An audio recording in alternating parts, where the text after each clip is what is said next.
कैसे हो आप सबका स्वागत है हमारी 6 बजे वाली क्लास के अंतर्गत, जिसके साथ हम लोग क्या सीखते हैं, जिसके साथ हम लोग नाउन सीख रहे हैं।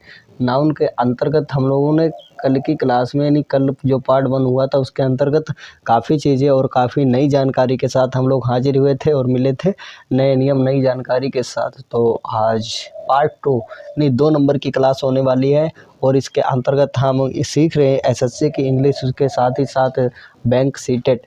इसके अंतर्गत नाउन का बहुत अहम रोल होता है। इसके साथ ही साथ काफ़ी चीज़ें ऐसी होती हैं जो कभी एग्जाम्स में छूट जाती हैं, लेकिन आज की मतलब जो हमारी 6 बजे वाली क्लास है, जिसमें एडवांस इंग्लिश सीख रहे हैं, उसके अंतर्गत जितने भी फैक्ट और जानकारियाँ होती हैं, यदि आप देखते हैं तो किसी भी एग्जाम की इंग्लिश अटकने वाली नहीं है, बिल्कुल नहीं छूटेगी। तो शुरू करते हैं आज की क्लास को। आज देखेंगे कि कल हमारी कितनी क्लास हो चुकी थी और उसी के आगे का प्रोसेस क्या है और किस तरीके से आगे की कहानी के साथ हम लोग डील करते हैं। तो आइए शुरू करते हैं। तो ये क्लास मेरी हो चुकी है। नाउन कितने प्रकार के होते हैं तो हम लोगों ने कल जान चुके हैं। नाउन 5 प्रकार के होते हैं: प्रॉपर नाउन, कॉमन नाउन और कलेक्टिव नाउन, मैट्रिलियन नाउन तथा अब्स्ट्रैक्ट नाउन। ठीक है, इनकी डिटेल में भी जानकारी हम लोग कलेक्ट कर चुके हैं। तो ठीक है, आइए और जानते हैं आज नए जानकारी और नई चीज़ों के साथ। ठीक है, तो वेब का प्रयोग सिंगुलर एवं प्लूरल। ठीक है, वेब्स का प्रयोग सिंगुलर और प्लूरल दोनों फॉर्म में किया जाता है तथा निम्नलिखित वाक्यों को देखें। ठीक है, तो वेब जो एक शब्द दे रखा है, ठीक है, कल की क्लास को छोड़ के आज की क्लास हम लोग कहाँ से स्टार्ट करते हैं, जहाँ से हम लोगों की कल क्लास छूटी हुई थी, तो उसी को आगे हम लोग बढ़ा रहे हैं। तो आइए जानते हैं, ये बैच लिखा है ना, बैच, तो इसका प्रयोग कहाँ पे होता है? सिंगुलर एवं प्लूरल दोनों फॉर्म में होता है। तो किस प्रकार से होता है आइए जानते हैं। जैसे मजदूरी, क्या लिखा है? मजदूरी क्या है? Plural. Wages are paid in cash. ठीक है, पेड इन कैश। और परिणाम के अर्थ में देखते हैं सिंगुलर में, ये तो प्लूरल हो गया। ठीक है, wages are hard work is sweet. ठीक है, जो हार्ड वर्क है ना, हार्ड वर्क का मतलब कठिन परिश्रम, इज स्वीट, मीठा होता है। ठीक है, और रोल नंबर 2 देखते हैं, जो कि यहीं से हमारी क्लास स्टार्ट होने वाली है। ठीक है, रोल नंबर 2 क्या कहता है और हम लोग इसे किस प्रकार से देखते हैं, कैसे इसको बनाते हैं, किस प्रकार से इसके साथ डील करते हैं। तो इस वीडियो को देखिए पूरा ध्यान से और समझने की कोशिश कीजिए।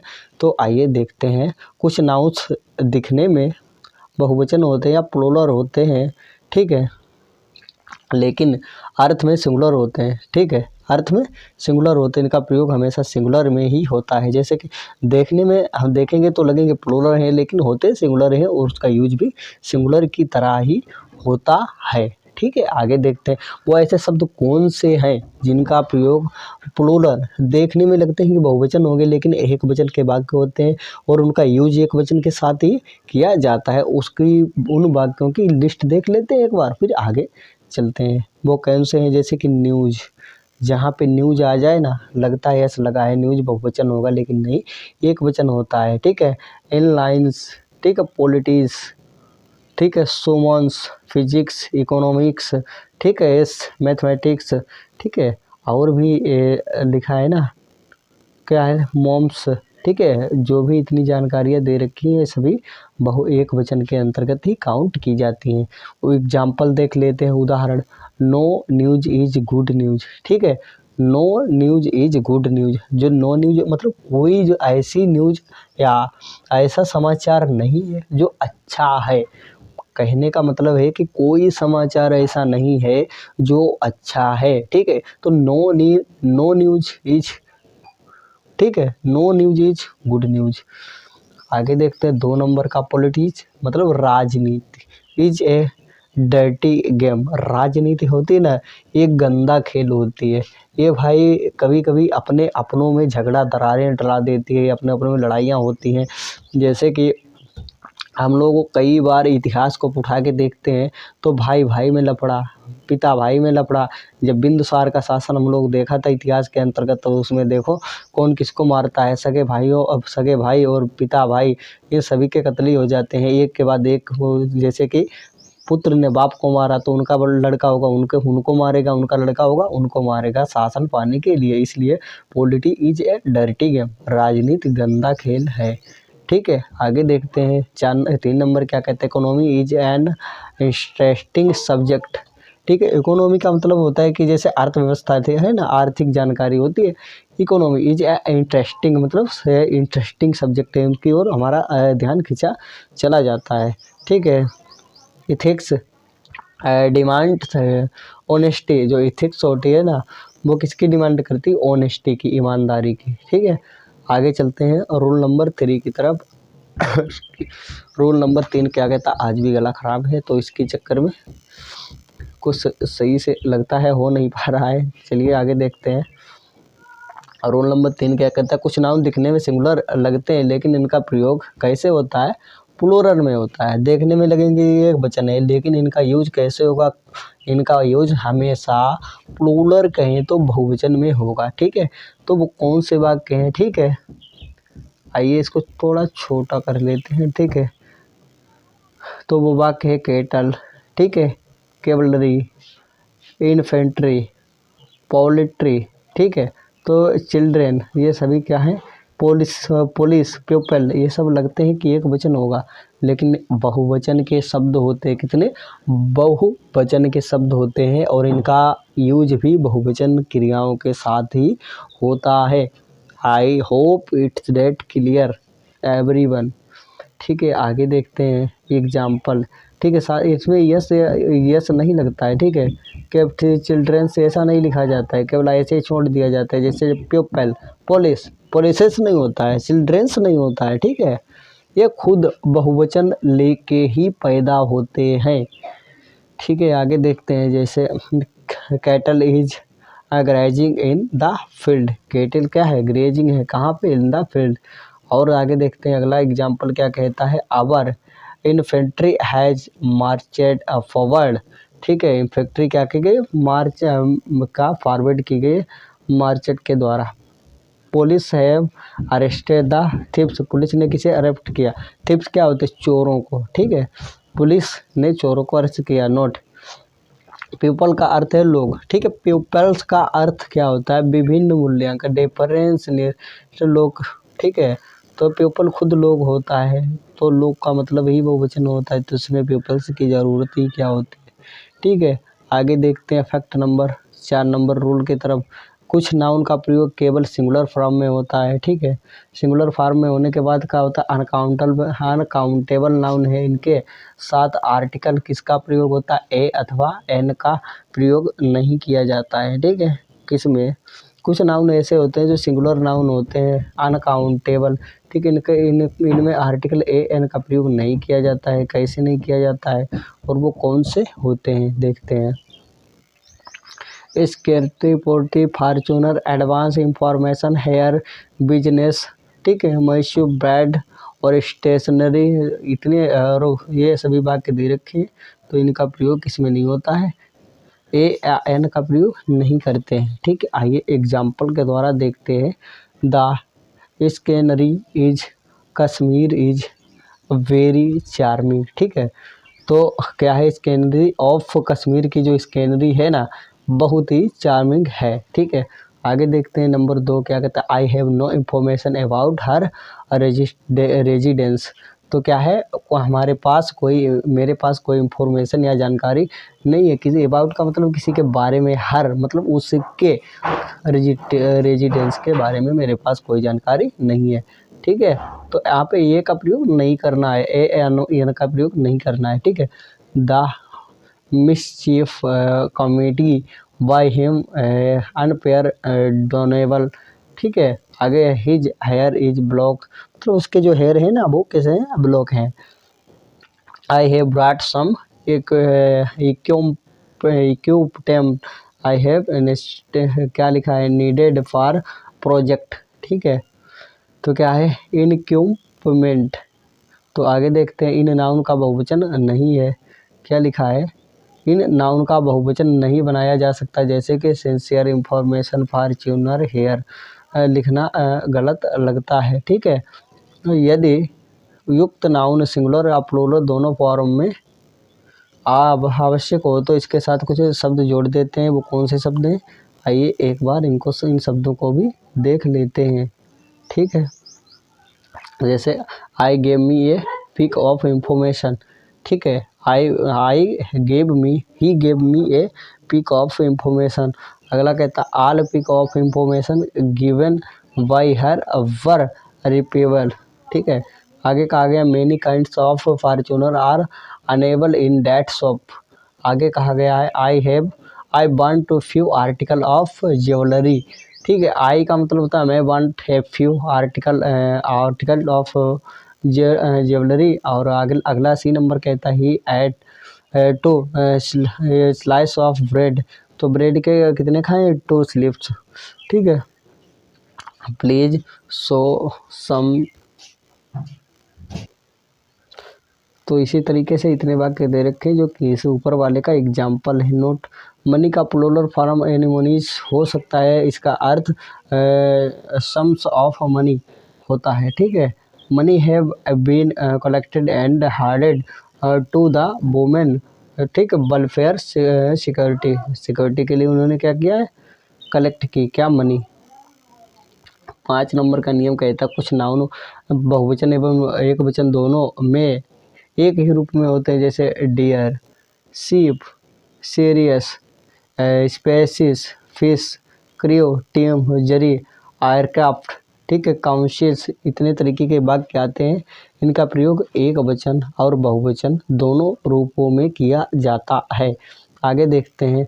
अवर टीम इज द बेस्ट। क्या है? हमारी टीम सबसे अच्छी है। Our team is the best. Our team are trying their new information uniform. ठीक है। अवर का मतलब हमारी टीम आर ट्राई कर रही है किसकी? देयर मतलब उनकी, न्यू का मतलब नई, यूनिफॉर्म का मतलब होता है कपड़े या ड्रेस। अगला कहता है there are 2 ship in the pound. ठीक है।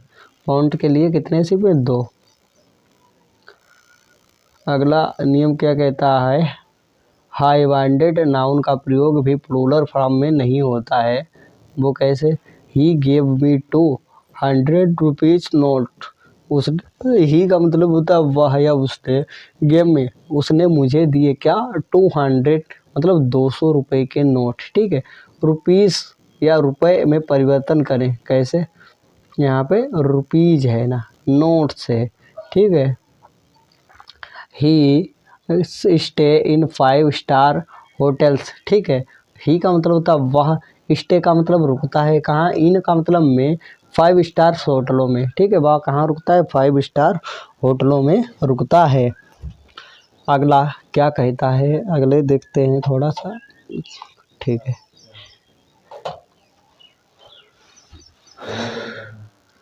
कुछ नाउन, नियम नंबर 7 क्या कहता है? कुछ नाउन का प्रयोग लोग बोलचाल की भाषा में करते हैं, लेकिन वास्तव में उनका प्रयोग बिल्कुल गलत होता है।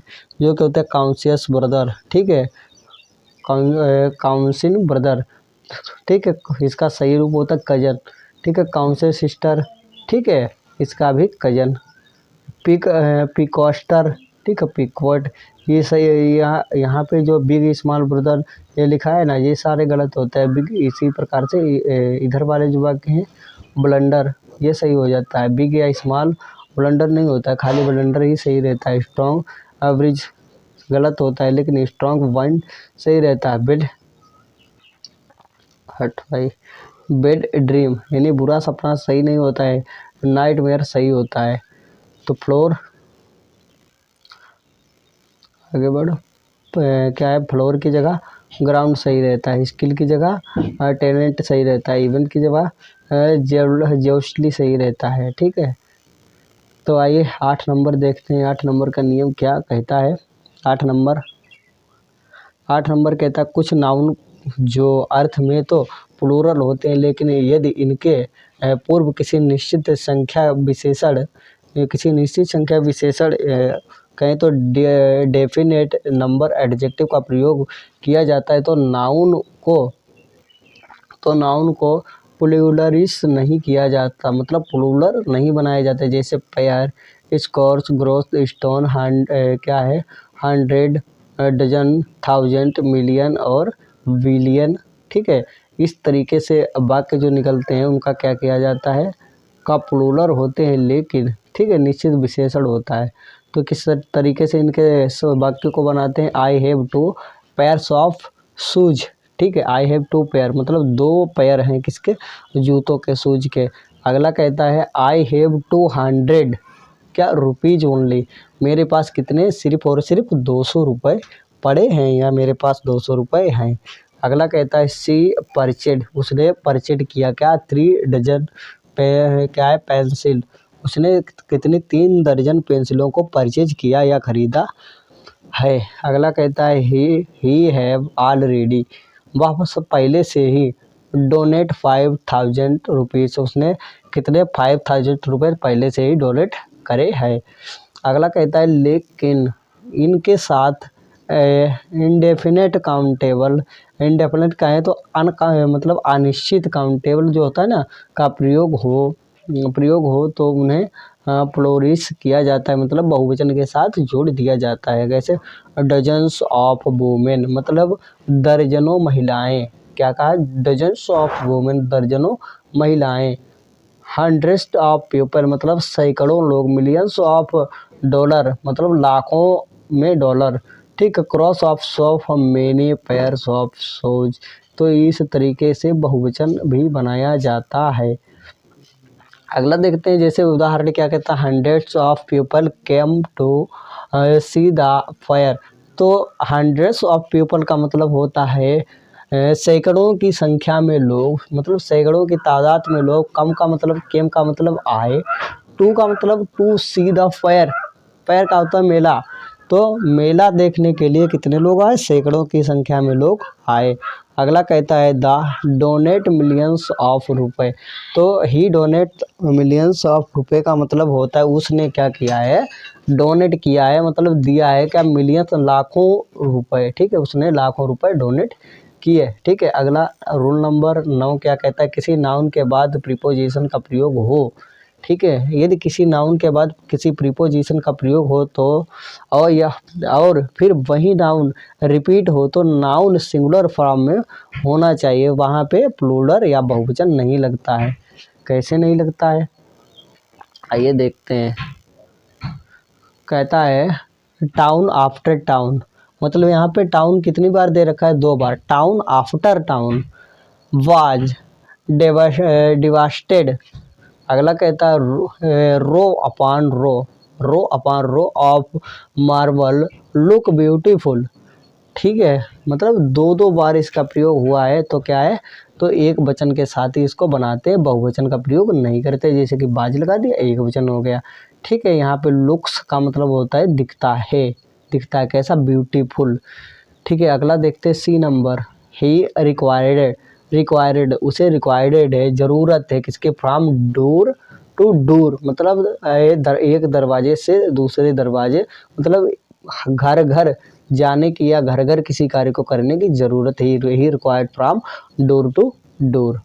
अगला कहते हैं शिप आफ्टर शिप, मतलब शिप का मतलब होता है शिप आफ्टर शिप अराइविंग। ठीक है, शिप का मतलब शिप का मतलब एक जगह से दूसरी जगह पे अराइव करना, पहुंचना। यहाँ पे इज लगा है तो हमें पता चल रहा है कि एक वचन कर्ता का प्रयोग हुआ है। तो आइए देखते हैं अगला। इस तरह के वाक्यों में टाउन आफ्टर टाउन, रो और अपॉन जो अभी हम लोग पढ़ रखे हैं, इनका प्रयोग कैसा है, गलत है। ठीक है, यहाँ पे यदि शिप्स लगा देते हैं और आफ्टर टाउन्स यदि यहाँ पे बहुवचन का प्रयोग करते हैं तो गलत हो जाता है, एक वचन के लिए सही होता है। आगे देखते हैं 10 नंबर का, कॉमन जेंडर नाउन। क्या पढ़ते हैं, common gender noun. Common gender noun क्या होता है, इसका प्रयोग कहाँ पे और किस प्रकार से किया जाता है।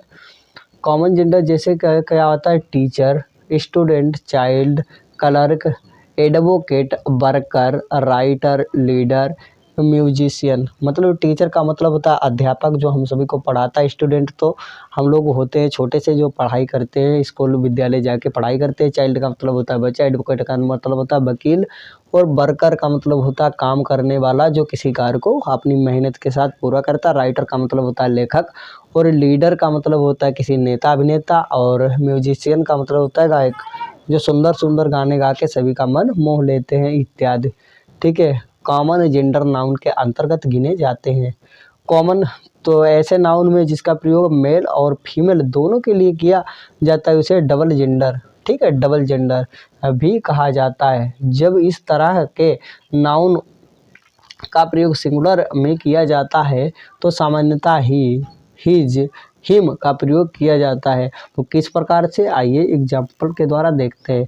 एवरी लीडर का मतलब क्या होता है, प्रत्येक नेता। Every leader should perform his duty, ठीक है। एवरी लीडर प्रत्येक नेता, शुड का मतलब चाहिए, परफॉर्म का मतलब परफॉर्म करना, ठीक है। हिज ड्यूटी अपनी जिम्मेदारी का अच्छे से ख्याल या परफॉर्म करना चाहिए प्रत्येक नेता को। Teacher should perform his duty sincerely, मतलब जो अध्यापक होता है उसको अपनी पूरी ईमानदारी और मेहनत के साथ अपनी ड्यूटी को करना चाहिए, यही उचित और बेहतर होता है। तो अगली स्लाइड, अगले ब्लैक बोर्ड पे आ जाते हैं। अगला ब्लैक बोर्ड क्या कहता है, इन वाक्यों में मिलियंस स्पष्ट देना चाहिए। कैसे, band of musician, band of musician, A board of directors, A baby of girl, women officers इत्यादि, ए बंच ऑफ ग्रुप्स। तो इस तरीके से यहाँ पे वर्डों का प्रयोग हुआ जिसमें ग्रुप का प्रयोग किया गया। नाउन जेंडर का प्रयोग देख लेते हैं। नाउन जेंडर का प्रयोग कहाँ पे और कब कैसे होता है। तो जेंडर को 4 भागों में विभाजित किया जाता है। जेंडर को 4 भागों में विभाजित या बांटा जाता है। कौन से, म्यूजिशियन जेंडर पुल्लिंग, ऐसे नाउन जो मेल सेक्स को व्यक्त करते हैं, ठीक है, मेल सेक्स को व्यक्त करते हैं म्यूजिशियन जेंडर कहलाते हैं। जैसे उदाहरण के लिए टाइगर, पावर, वायलेंस, फादर, सन, समर, टाइम, तो और थंडर इत्यादि आते हैं। और 2 नंबर पे आते हैं फीमेल जेंडर, जो महिलाओं के जेंडर होते हैं। स्त्रीलिंग, ऐसे नाउन को फीमेल सेक्स को व्यक्त करते हैं जैसे फीमेल जेंडर कहलाते हैं। जैसे कि tigress, women, lions, mother, sister, please, peach, nature, earth, goddess, star. और 3 नंबर पे आते हैं कॉमन जेंडर, जो कि सभी को मिला जुला के एक नया जेंडर बनाया जाता है, उसे कॉमन जेंडर कहा जाता है। उसे उभय लिंग, हिंदी में उभय लिंग कहा जाता है। ऐसे नाउन जो स्त्री एवं पुरुष, ऐसे नाउन जो स्त्री एवं पुरुष दोनों के लिए प्रयुक्त हो उसे कॉमन जेंडर कहा जाता है। वो क्या होता है, जैसे चाइल्ड का मतलब बच्चा, ठीक है, चाइल्ड का मतलब होता है बच्चा, इसमें लड़का लड़की दोनों हो सकते हैं। आगे बेबी, बेबी का मतलब ये होता है बच्चा, इसमें पता नहीं चलता कौन लड़की के लिए और कौन लड़के के लिए बोला जा रहा है। टीचर, टीचर कॉमन जेंडर आते हैं, इसके अंतर्गत हम नहीं कह सकते किसी मेल का नाम या फीमेल हो सकता है, दोनों हो सकते हैं, दोनों को मिला के टीचर। सर्वेंट का मतलब होता है नौकर, यहाँ पे सर्वेंट लिखा है, सर्वेंट का मतलब होता है नौकर, नौकर के लिए भी यहाँ पे स्त्री और पुल्लिंग दोनों में मतभेद नहीं किया जाता, दोनों को सर्वेंट ही बोला जाता है। काउचस और इन्फेंट, थीफ, नाइटर, इन सभी को मिला के। अगला आता है नेचर जेंडर, नपुंसक लिंग, ठीक है, नेचर जेंडर नपुंसक लिंग ऐसे को कहते हैं। ऐसे नाउन जो उन निर्जीव वस्तुओं को व्यक्त करते हैं जो ना तो मेल है और ना ही फीमेल, तो नेचर जेंडर कह जाते हैं। जैसे copy, book, room, paper, TV, box इत्यादि को रिप्रेजेंट किया जाता है, ठीक है। Rule number 1, rule for changing musician noun of female, क्या है, फाइनेन नाउन। कैसे, कुछ केस में म्यूजिशियन तब के बाद ES लगाने से फीमेल नाउन लग जाता है। उदाहरण के लिए हम लोग नीचे देख सकते हैं क्या लिखा है, ऑथर, ऑथर का मतलब होता है लेखक, और जिसका फीमेल रूप बनाने के लिए ऑथरेसिस लगा दिया जाता है। होस्ट का मतलब होता है मेजबान, होस्ट का मतलब क्या होता है, मेजबान, ठीक है। होस्टेस, ESS जोड़ के उसका फीमेल रूप बना दिया जाता है, ठीक है। जीव, आगे ज्यूसेस, मॉयर, मॉयस, ठीक है। पोइट, पोइट है, पोइट के बाद में पोइटेस, जो आप लिस्ट में देख सकते हैं, और इनका फीमेल रूप इस प्रकार से बनाया जाता है, ये लिमिटेड होते हैं। आगे देखते हैं रूल नंबर अगला, कुछ केस में मैस्कुलाइन नाउन के अंतिम वोवेल एवं उनके पहले आने वाले कॉन्सोनेंट को हटाकर ईएस जोड़ने से भी फीमेल नाउन बन जाते हैं। जैसे कि एक्टर तो एक्ट्रेस हो गया फीमेल, ठीक है। तो हंटर हंट्रेस हो गया, मतलब शिकारी शिकारी, इसका फीमेल रूप इस तरीके से बना दिया। अगला देखते हैं, इसको आप पढ़ सकते हैं, स्क्रीनशॉट भी ले सकते हो। जैसे कि गॉड, गॉड का मतलब होता है ईश्वर, तो गॉड डेडेस लगा दिया तो ईश्वरानी हो गया, ठीक है। ईश्वर की धर्मपत्नी या ईश्वर का स्त्रीलिंग बना दिया गया। कुछ केस में कमांडेड म्यूचियस जैसे कि फर्स्ट और सेकंड कुछ शब्दों में परिवर्तन किए जाते हैं, जैसे मैन सर्वेंट, ठीक है, मैड सर्वेंट, बासरमैन, बासर वुमेन, अबोक रिबिट। तो इस तरीके से वाक्य आते हैं जिनका फीमेल रूप भी बना दिया जाता है, ठीक है। तो आज की क्लास 25 मिनट की लगभग हो चुकी है, गला ख़राब है, इसके लिए आज यहीं पे क्लास को छोड़ रहा हूँ। तब तक के लिए बाय, मिलते हैं कल इसी टाइम पे शाम के 6 बजे। तब तक के लिए बाय, टेक केयर। और बेसिक इंग्लिश सीखने के लिए रात की 8 बजे वाली क्लास को देखना मत भूलना।